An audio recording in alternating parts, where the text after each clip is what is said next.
And welcome to the Have Your Kleenex Handy screening room. I'm Russ Simmons. And I'm Sean Edwards. Yeah, I guess so, right? Right. We got enough of tearjerkers today. Yes, we do. Well, first of all, dog lovers, take note.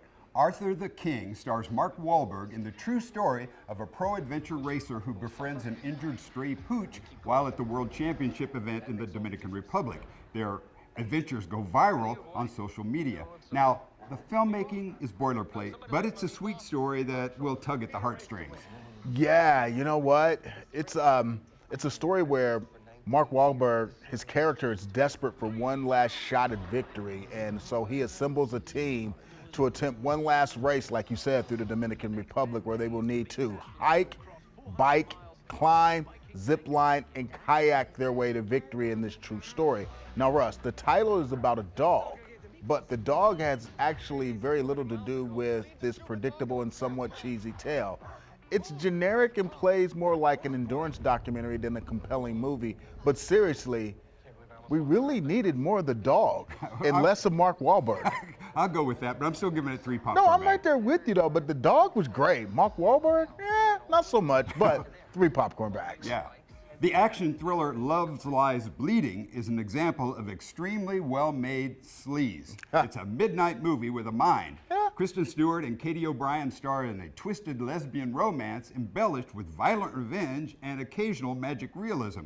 It's sordid and excessive, but you have to give a tip of the hat for the cinematic skills on display. I guess so, but is there really anything original in Love Lies Bleeding? Not really, except the fact that Kristen Stewart and Katie O'Brien, who are actually really good in the movie, are a lesbian couple sort of flipping the script on what you usually get to see, which is 2 gay men in these roles. I mean, it's a familiar pulpy crime saga that relies mostly on shock value and that, oh my God, I can't believe they just did that vibes. Yep. There is a lot of style, Russ, but at the end of the day, very little substance. Enough for 3 popcorn bags from me. Yeah, I'm right there with you, 3 popcorn bags, but I did enjoy the 2 leads. Now, there have been at least 5 movies that tell the inspiring true story of Sir Nicholas Winton, a British man who saved over 600 Czech children during World War II.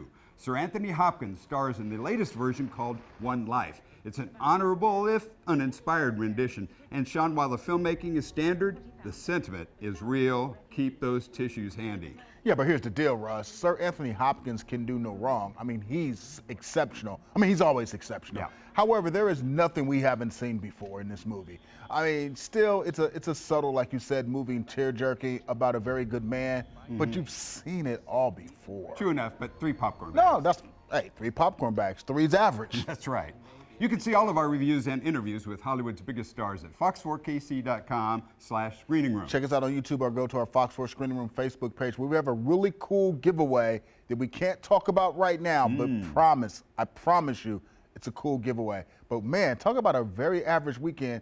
You gave every movie 3. So did you. I gave every movie 3. So Pat, 3 is the magic number. Well, we got hey. two soccer matches this weekend, and every movie gets a 3. There you go. It's a St. Patrick's Day weekend. In the Mark Wahlberg movie, too much Wahlberg, not enough dog. In my opinion, Yeah. I love the dog, man. The dog was great. If you're a dog lover, you'll enjoy Right. this. Yes, you will. It Yes, you reminds will. me of the SNL sketch. Mark Wahlberg talks to animals. Hey, dog, how you doing? Hey, there you go. That wraps this segment up perfectly. All right, thanks a lot, guys. All right, it's almost